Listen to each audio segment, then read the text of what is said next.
Students, prepositions का topic चल रहा है जिसमें मैंने आपको कल in, into, on, upon, over, at तथा फॉर और सिंस का प्रयोग सेंटेंसेस में कैसे किया जाता है यह समझाया था।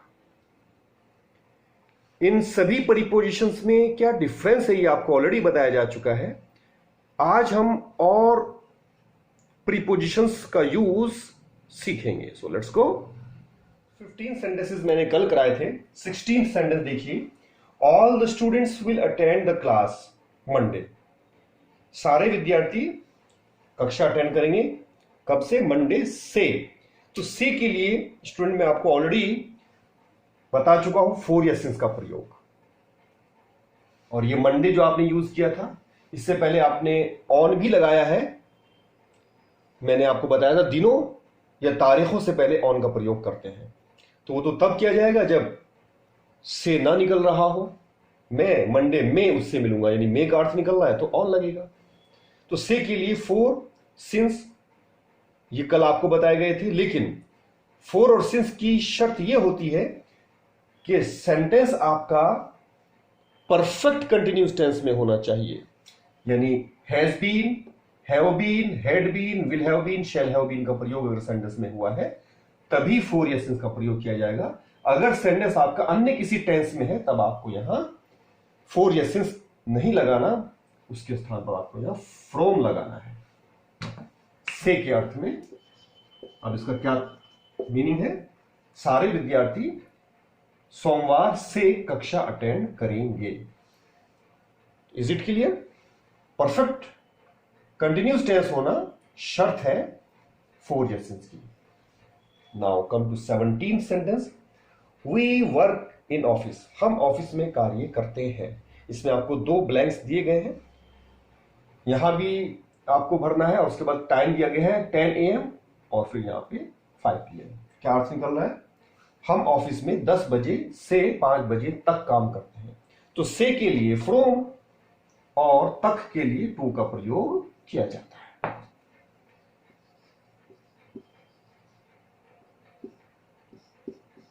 अगर स्थान दिया हुआ हो, जैसे ही ट्रेवल्ड, उसने यात्रा की from Delhi to Muzaffarnagar on foot, तो स्थान से पहले भी से तक के लिए फ्रॉम और टू का ही प्रयोग किया जाएगा।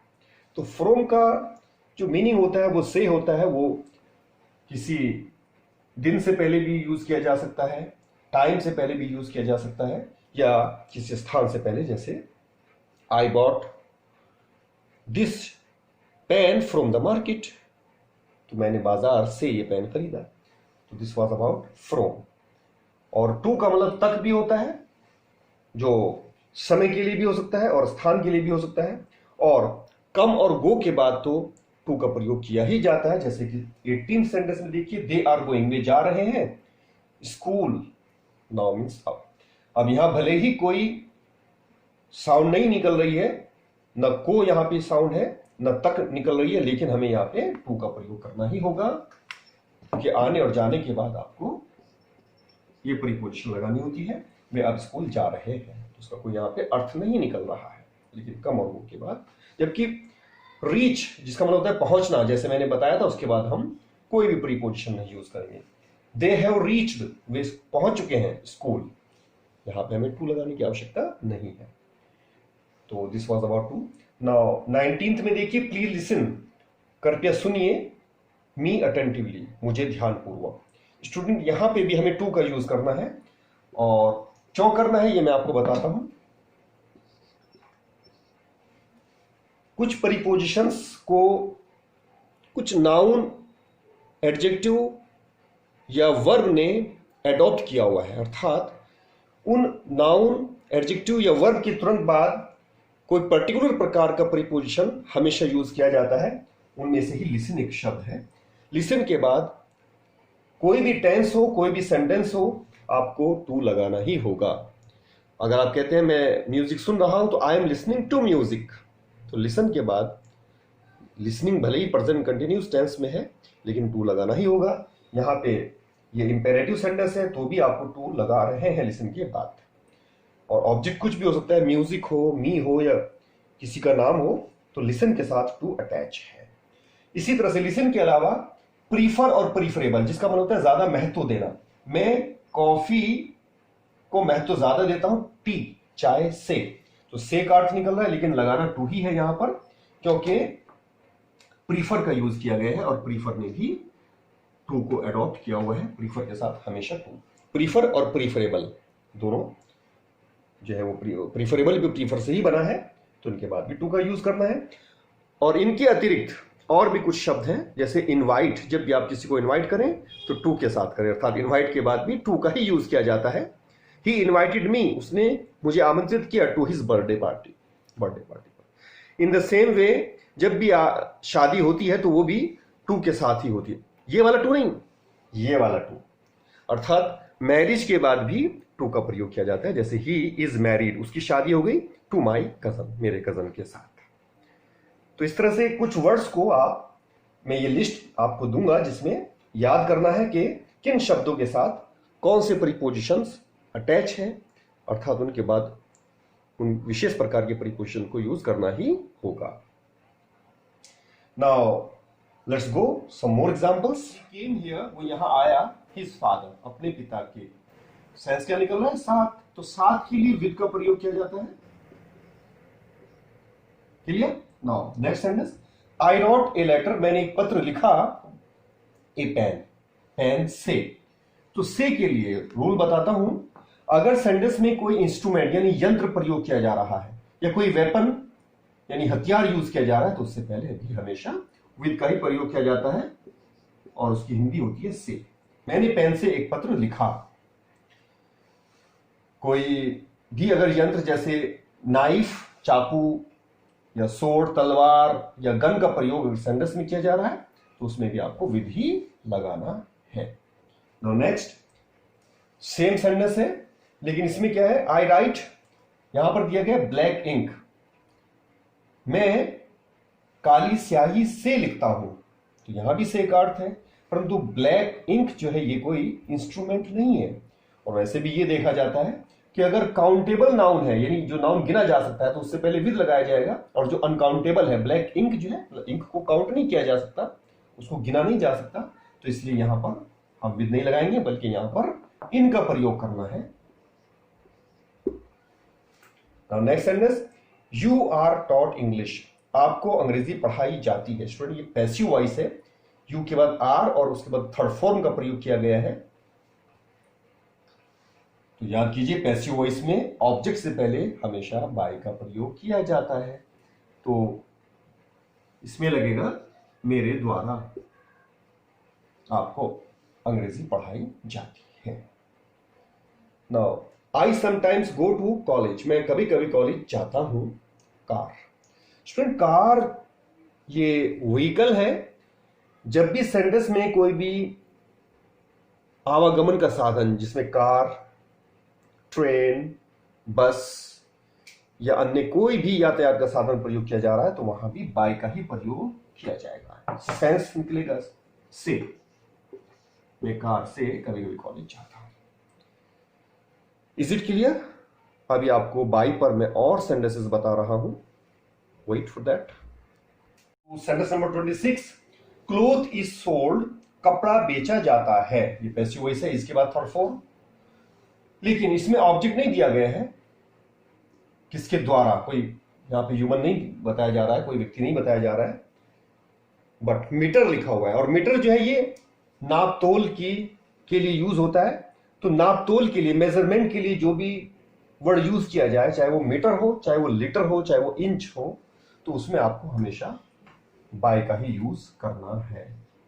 सेंस इसका निकल रहा है, कपड़ा मीटर में बेचा जाता है, तो इसकी हिंदी है में। Now next, it is 10 o'clock, 10 बजे हैं। माई वॉच नाउ, मेरी घड़ी में अब। तो मे के लिए यहां पे स्टूडेंट हमें बाय ही लगाना पड़ेगा। आपको ये लर्न करना है कि वॉच से पहले हमेशा बाय लगाया जाता है। जो पर्टिकुलर शब्द है वॉच, जिसका मतलब घड़ी होता है, as a noun, as a verb इसका मतलब देखना होता है, लेकिन नाउन के रूप में इसका मतलब क्या होता है, घड़ी। तो इससे पहले हमेशा बाई लगाया जाता है, ये आपको लर्न करना चाहिए। इसी तरह से एक वर्ड और है हार्ट। हार्ट का मतलब हृदय होता है, लेकिन हार्ट से पहले अगर बाई लगा देते हैं तो इसका मीनिंग बन जाता है कंठस्थ। जैसे कहा जाता है कि learn this poem by heart, इस कविता को कंठस्थ करो, अर्थात मुजबानी याद करो। तो बाय हार्ट भी आपको याद रखना चाहिए, जिसका मीनिंग चेंज हो जाता है। हार्ट का मतलब हृदय, परंतु बाय हार्ट का मतलब कंठस्थ। नाउ 28 में देखिए, one leg blank the table is broken, यानी टेबल की एक टांग टूटी हुई है। तो स्टूडेंट की के लिए मैंने आपको अपॉस्ट्रोफी एस का यूज बताया था, लेकिन उसमें शर्त यह है कि अगर कोई लिविंग बीइंग है, कोई सजीव है, तो उसमें हम अपॉस्ट्रोफी एस लगाते हैं। जैसे अमित की किताब तो अमित्स बुक, अमित का पेन अमित्स पेन। रोहित का घर तो रोहित्स हाउस। लेकिन अगर हम पजेसिव बता रहे हैं किसी निर्जीव वस्तु की, तो उसमें हमें ऑफ का प्रयोग करना है। पहले हम इसको ऐसे करेंगे, अर्थात लेग को पहले लगाएंगे और जिसकी वो है पजेसिव उसको हम बाद में, और बीच में ऑफ करेंगे। तो one leg of the table, तो ये निर्जीव होने पर ऑफ का यूज। इसकी साउंड क्या है? की। तो टेबल की एक टांग टूटी हुई है। स्टूडेंट इसी तरह से कुछ शब्द हैं जिन्होंने ऑफ को एडॉप्ट किया हुआ है, गोद लिया हुआ है, जिनमें से डाइड, मेड, फॉन्ड, आफ्रेड आदि। इनको आप लर्न करेंगे, इनके बाद भी हमेशा ऑफ का प्रयोग किया जाता है।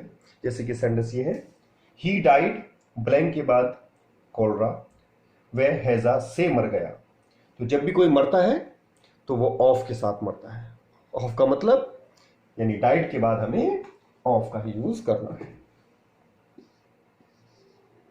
He died of heart attack, he died of corona. तो इस तरह से डाइड के बाद ऑफ का यूज होगा।